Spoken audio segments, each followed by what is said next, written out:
मैं धन्यवाद देना चाहता हूं अध्यक्ष जी। 1990 से 1926 लगभग 31 साल हम संसदीय जीवन में रहे। 2026 और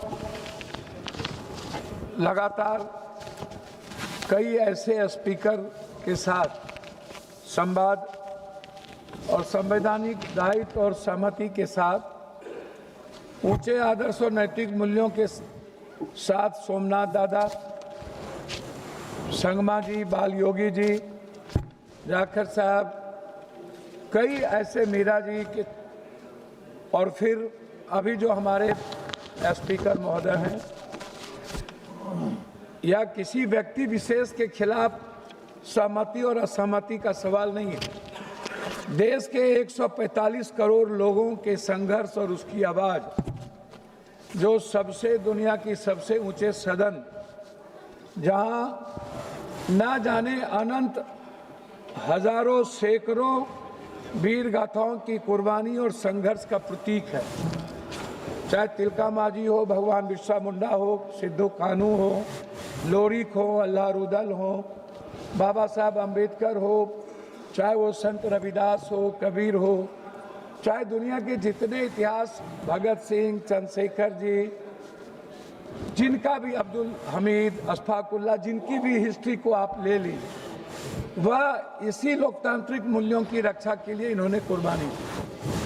हम सदन में इसलिए कुछ बात कहना चाहते हैं। उसमें सबसे बड़ी बात है कि जब भीड़ जो है ना, वह लोकतांत्रिक व्यवस्था की ताकत नहीं है, वो हिंसा का स्वरूप बन जाता है।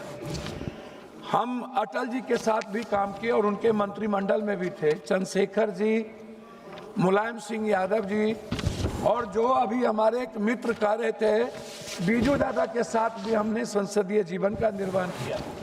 हम अटल जी के गवर्नमेंट में भी थे। हमें याद है अटल जी की एक एक शब्द को, अडवाणी जी के एक एक शब्द को, मुलायम सिंह जी और चंद्रशेखर जी किस तरह हाउस में हमको प्रोटेक्ट करते थे। हाँ, मंत्रिमंडल में थे। आपको याद नहीं है, फेडरल डेमोक्रेटिक पार्टी मंत्रिमंडल में थे। आप जानते नहीं, आप आए कब? मेरे यहाँ भुज्जा खाते थे आप, आपको पता नहीं है? मेरे घर पर आकर के भुज्जा खाते थे आप। पप्पू जी लॉ मिनिस्टर थे। पप्पू जी नहीं, वही तो मैंने कहा। मेरे घर पर आप आकर के मानी गिरिराज जी आप बैठ जाइए। चुप रही। मानी गिरिराज जी बैठ आए कब? गिरिराज जी बैठ जाइए। मानी गिरिराज जी बैठ आप आए कब? पप्पू यादव जी, जब मैं 5 बार एमपी हो गया तब तो आप फायदा लिए। पप्पू यादव जी, आप चेयर को एड्रेस करेंगे या माननीय गिरिराज जी को करेंगे? बोल देंगे तो जवाब तो क्यों देंगे? मैं सम्मान करता हूं। आप उसको नोटिस मत लें। ठीक है, आप चेयर को एड्रेस करेंगे, आप विषय पे बोलेंगे कि आप गिरिराज जी की बात को। मैंने सदन में तेलंगाना के मुद्दों पर इसी जगह मिर्ची फेंकने को मैंने देखा था। मिर्च तेलंगाना राज के, हाँ जी, स्प्रे तेलंगाना राज के मुद्दों पर मैं इसी सदन में सोमनाथ दादा को न्यूक्लियर के सवाल पर उनकी पार्टी के द्वारा निष्कासित के बावजूद भी उनके वह वक्तव्य मुझे याद है। मुझे बाल योगी जी का वो वक्तव्य याद है जिसमें एक वोट से जब सहमति नहीं हो रही थी और कहा गया था कि जरूरी नहीं है कि इन आर्टिकल के तहत आप वोटिंग ना कराएं। बाल योगी जी बिल्कुल अटल हो गए और उन्होंने उस आर्टिकल के तहत वोटिंग करवाया गया और फिर अटल जी एक वोट से उस वक्त यहां पर मौसम गिर गए। तो आज क्या राय है आपकी? अब आप हमें एक बात बताइए, अटल जी ने स्वीकार किया, जो भी सदन के चेयर पर थे उन्होंने हमेशा नैतिक मूल्यों को और संवैधानिक दायित्व का विराट रूप से उन्होंने सहमति दी। हम स्पीकर साहब के बारे में नहीं कहना चाहेंगे, लेकिन हम कुछ बात जरूर कहना चाहेंगे कि महोदय, नहीं, आप स्पीकर साहब के प्रस्ताव पे कहना चाहेंगे? मेरी बात सुन लीजिए ना, मैं व्यक्तिगत टिप्पणी नहीं करूंगा।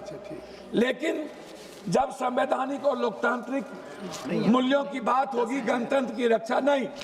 आप देखिए, मैं एक बात आपको मार्शल जी कहूंगा, आप गाइड करते हैं हमारे आर्टिकल 19 क्या है? कोई गाइड नहीं। आर्टिकल 19 क्या है? ये क्या लोकसभा के सांसद को आप गाइड करिएगा? कोई गाइड कर रहा है? सर, ये गाइड करेंगे? कौन गाइड कर रहा है? गलत बात है। नहीं अभी नहीं, गलत नहीं बात। गाइड कर सकते वो। अभी तक मैंने अभी मैं जबकि सिर्फ इतना एक मिनट कहना पप्पू जी सुन चाहूंगा। लीजिए, एक मिनट पप्पू जी सुन लीजिए, आसन को ये गाइड नहीं करेंगे। पप्पू यादव जी आप सुन लीजिए। 3 मिनट का समय था, जबकि 5 मिनट हो गए, तब भी मैंने अभी बैठने को नहीं कहा।